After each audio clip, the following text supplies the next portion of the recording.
సమ్మక్క గద్దె దగ్గరికి అయితే మనం చేరుకుంటున్నామండి. వేలాది మంది భక్తులతో ఇప్పటికే చాలా వరకు మనం చూస్తున్నాము. భక్తుల ప్రభంజనం అని చెప్పొచ్చు. వనంలో నుంచి వచ్చిన అమ్మవారిని పూజించడానికి అంతర్ రాష్ట్రాల నుంచి కూడా భక్తులు ఇక్కడికి విచ్చేయడం జరుగుతుంది. మనం చూడొచ్చు ఎంతగా వేచి ఉంటున్నారో. తెల్లవారుజాము నుంచి కూడా భక్తులందరూ ఇక్కడికి చేరుకోవడం జరుగుతుంది. మొక్కుల రూపంలో బెల్లాన్ని సమర్పిస్తున్నారు.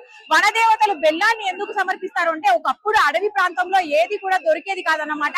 వాళ్ళకు సంబంధించిన ముడి పదార్థాలనే అమ్మవారికి సమర్పించి వాటినే కానుకలుగా భావించేవాళ్ళు. అదే సాంప్రదాయం ఇప్పటికీ కొనసాగుతుంది. డబ్బుల విషయం ఎక్కడా ఉండేది కాదన్నమాట. వాళ్ళ దగ్గర ఉన్న వస్తువులు ఏవైతే ఉంటాయో బెల్లం గాని ప్రతి ఒక్కటి కూడా వాళ్ళకు అందుబాటులో ఉన్న వస్తువుల్నే అమ్మవారికి సమర్పిస్తూ మొక్కులు తీర్చుకునేవారు. అదే ఆనవాయితీగా వాళ్ళ ఎంతైతే ఎత్తు ఉంటారో, ఎంతైతే బరువు ఉంటారో అంత బరువుని సమర్పించడం అయితే ఇక్కడ జరుగుతూ ఉంటుంది. ఇప్పటికే వేలాది మంది భక్తులు చూడొచ్చు. ఇక్కడ ప్రాంగణం మొత్తం కూడా కిటకిటలాడుతూ ఉంది. ఇక్కడ చూసుకున్నట్టయితే ఎగ్జిట్ డోర్స్ నుంచి కూడా ఇట్లా ఎంట్రన్స్ డోర్స్ వరకు కూడా ఎక్కడా కూడా మనకు భక్తులు తప్ప వేరే ఎక్కడ ఏమీ కనిపించట్లేదు. అంత వాతావరణం ఇక్కడ నెలకొంది. ఆహ్లాదకరం అని చెప్పొచ్చు, భక్తి పారవశ్యం అని చెప్పొచ్చు. చాలా చాలా ఎక్కడెక్కడి నుంచో వచ్చే భక్తులందరూ కూడా ఇక్కడ చేరడం జరిగింది. ఎన్ఎస్ఎస్సి క్యాంప్ కాకతీయ యూనివర్సిటీ వాళ్ళు కూడా ఇక్కడ సేవలు అందిస్తూ ఉన్నారు. వీళ్ళ ప్రాణాలకు పణంగా పెట్టి అని చెప్పొచ్చండి. ఎందుకంటే బెల్లం గడ్డలు చాలా పెద్ద పెద్ద గడ్డల్ని కూడా ఇక్కడికి విసిరేస్తూ ఉన్నారు. చాలా వరకు వీళ్ళకు గాయాలయ్యే ఛాన్సెస్ కూడా ఎక్కువగా ఉన్నాయి. కానీ ఇక్కడ సేవ చేయడం, వాళ్ళు 3 ఏళ్లకు ఒకసారి చేసే సేవ ప్రతి ఒక్కటి కూడా వీళ్ళ ప్రశంసలు అందుకోవచ్చు. వీళ్ళు ఒకసారి మీరు చెప్పండి, ఏంటి పరిస్థితి అసలు ఇక్కడ? హ్యాపీ ఉంది మేడం. మేము ఇబ్బంది పడ్డా కూడా సేవ చేస్తున్నాము. మాకు చాలా సంతోషంగా ఉంది. ఈ సేవ చేయడం వల్ల మాకు ఒక ఇంట్లో వాళ్ళు భయపడరా అంటే ఇక్కడ ఉండి సేవ చేస్తున్నప్పుడు మీకు అయినా సరే చెప్పొచ్చాం మేడం, జాగ్రత్త అని చెప్పాము. ఆ దేవుని దయ వల్ల హ్యాపీ ఉన్నాం. 2 డేస్ ఏమి వచ్చేసి చాలా హ్యాపీ ఉంది మేడం. మీకు ఎక్కడ అలసట అనిపించదా? ఏమని పెట్టాం మేడం, డే మొత్తం చేస్తాం. ఎంతమంది అండి మీ బృందం మొత్తం కూడా? ఎంతమంది? 400 మంది మేడం. మా డైరెక్టర్ సార్ ఈశ్వర్ నారాయణ గారు, అతని ఆధ్వర్యంలో మొత్తం 400 మంది పనిచేస్తున్నాం. మేము పీ ఉన్నాయి, నా కింద 12 మంది ఇచ్చారు. ఈ రోజు నా డ్యూటీకి ఇచ్చారు. సార్ మీరు చెప్పండి, ఏంటి మీ ఎక్స్పీరియన్స్ ఏంటి అసలు? ఇక్కడ వచ్చింది అమ్మవారి దర్శనము మాకు లేక ఇన్ని వేల కోర్సులలో, ఇంతమంది కోర్సులలో ఆ భగవంతుడి సంకల్పంతోనూ ఆ మాత దయవల్లో మాకు ఇక్కడ డ్యూటీ పడినందుకు మేము చాలా సంతోషపడుతున్నాం. మాకు 3 షిఫ్ట్స్ చేశారు. ఇంత 3 షిఫ్ట్లలో కూడా మాకు కంటిన్యూగా మేము కూడా వాళ్ళతో పాటు కూడా భక్తులకు వీళ్ళన్నంతగా హెల్ప్ చేస్తున్నాము. మేము వాళ్ళని అప్డేట్ చేస్తూ వాళ్ళని పబ్లిక్ ఎలాంటి గొడవ లేకుండా ఎలాంటి మామూలుగా వాళ్ళు గొడవ చేసుకోవడం కానీ ఇలాంటివి కాకుండా అందరు భక్తుల్ని ఎవరన్నా బెల్లం అడిగిన వాళ్ళకి అందరికి చెప్పి పెద్ద ఉన్నా కూడా పక్కలు కొట్టి వాళ్ళని పంచమని చెప్తున్నాము. మిగతా ఏ భక్తులకు ఎలాంటి ఆటంకం కలగకుండా అబ్జర్వేషన్ చేస్తున్నాం మేడం. ఎక్కడ ఎలాంటి లేదు, ఆ భగవంతు వల్ల అందరికి ఎలాంటి ఏం లేదు. ఎన్విరాన్మెంట్ డిపార్ట్మెంట్ సేవలు కూడా చాలా అతీతమైన అని చెప్పొచ్చండి. సరే మీరు చెప్పండి, పూజారులను కూడా లోపలికి రానివ్వట్లేదు అన్న విమర్శలు అయితే వినబడుతున్నాయి. అది ఎంతవరకు కరెక్ట్ అంటారు? మేడం అలాంటిది లేదు. వచ్చే వాళ్ళు వస్తున్నారు, దర్శనాలు చేసిన వాళ్ళు చేసుకుంటున్నారు, పూజారు కూడా చేసుకుంటున్నారు, పూజలు చేసుకుని కూడా ఆనందంగా వెళ్ళిపోతున్నారు. ఎవరు కూడా ఎలాంటి ఇబ్బంది కానివ్వట్లేదు.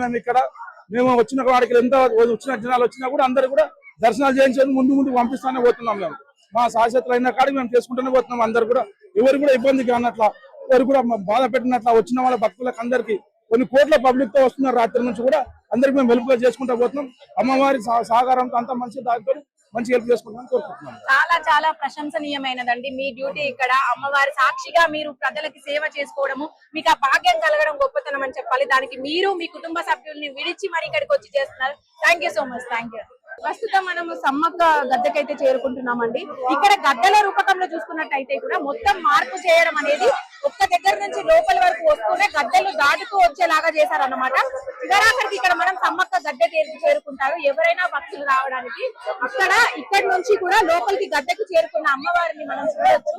కుంకుమ భరణితో పూజించి అమ్మవారిని చిలకల గుట్ట నుంచి తీసుకువచ్చే ముందు బాగా భజంత్రీలతో ఇక్కడికి తీసుకొస్తూ ఉంటారు. అలాగే తుపాకీ మూతలతో అమ్మవారిని ఆహ్వానిస్తూ ఉంటారు. ఒక వీర నారి అని చెప్పచ్చు. కాకతీయ సామ్రాజ్యానికి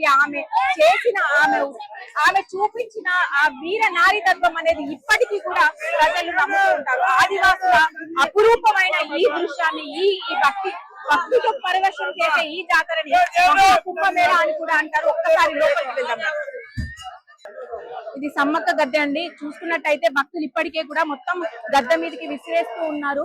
ఎప్పుడు ఎక్కడ ఏది పడుతుందో కూడా తెలియదు మనకు. ఒకసారి దండం పెట్టుకుందాం, అమ్మవారి ఆశీర్వచనాలు తీసుకుందాం. 3 ఏళ్లకు ఒక్కసారి జరిగే ఈ పండుగను అమ్మవారి ఇక్కడ కుంకుమ భరణితో ఉన్నప్పుడు మనం ఈ అమ్మవారిని దర్శనం చేసుకోవడం అనేది చాలా గొప్ప విషయం అని చెప్పాలి, మన అదృష్టం అని చెప్పాలి. చాలా వరకు ఇక్కడ ఉన్న మున్సిపాలిటీ వాళ్ళకు కూడా చాలా దెబ్బలు తగులుతున్నాయి. చూడొచ్చు మనం. ప్రస్తుతం మనం సారలమ్మ గద్దె దగ్గరకు ఉన్నామండి. మేడారంలో లోపలికి వచ్చేసాము. ఇది గద్దె వచ్చేసి సారలమ్మ గద్దె. ఇక్కడ ఖచ్చితంగా వీళ్ళు బెల్లాలు విసిరేయడం ఆనవాయితీగా వస్తుంది. అయితే ఇక్కడ తలలు పగిలే ఛాన్సెస్ ఎక్కువగా ఉన్నాయి. ఇక్కడ చూసుకున్నట్టయితే మనం చూస్తున్నాం, ఇప్పుడు సారలమ్మ గద్దె దగ్గరే ఉన్నాము మనం. ఇలా పెట్టుకోకపోతే మాత్రం ఇక్కడ నుంచి కదలలేమన్నమాట. ఇప్పుడు మనం ఉన్న సారలమ్మ గద్దె. ఈ సారలమ్మ గద్దె మొన్న సారలమ్మ చేరుకుంది ఇక్కడికి గురువారం రోజు సారలమ్మ వచ్చిందన్నమాట. గద్దె మీద ఒక్కసారి దండం పెట్టుకుందాం మనము. మళ్ళీ 3 ఏళ్లకి ఈ జాతర మనకి దర్శనం అవుతుంది.